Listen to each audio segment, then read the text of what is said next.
Yes, and a 10th German citizen has died from wounds sustained in yesterday's suicide bombing in Istanbul, which also killed a Peruvian tourist. It comes as Germany's interior minister visited Turkey today, where his counterpart confirmed that the suspected attacker had registered with Turkish immigration authorities, but was not on any wanted list. Turkish police detained dozens of people today in the wake of the bombing, including 3 Russian nationals with alleged links to the Islamic State. And joining us right now is Laura Wales. Good evening. Thank you very much for joining me. Good evening. Thanks for having me. So, Laura, you know, when we are starting to talk about people who are linked to Syria, who are linked to IS, we're starting to talk about migrants with identity, you know, different identity coming from Turkey, coming out of Turkey, how much it's hurting the immigrants who are trying to find a haven in these places.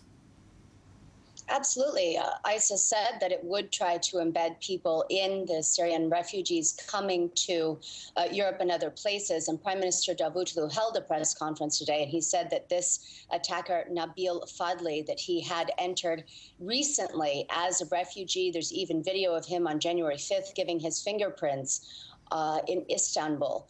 So this is definitely a very serious issue. You know, ISIS is basically ruining it for all the Syrian refugees who are fleeing war, death and destruction. So many have lost so much.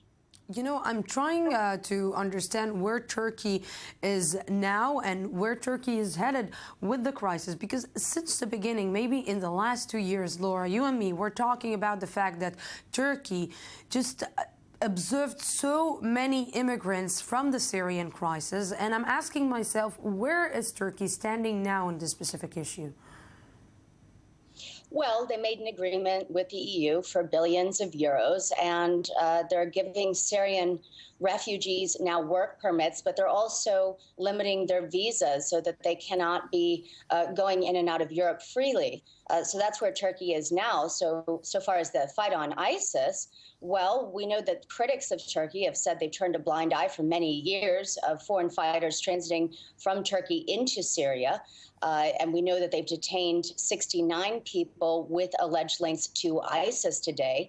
But they've been detaining hundreds since June of suspected ISIS terrorists, and yet they've released almost all of them.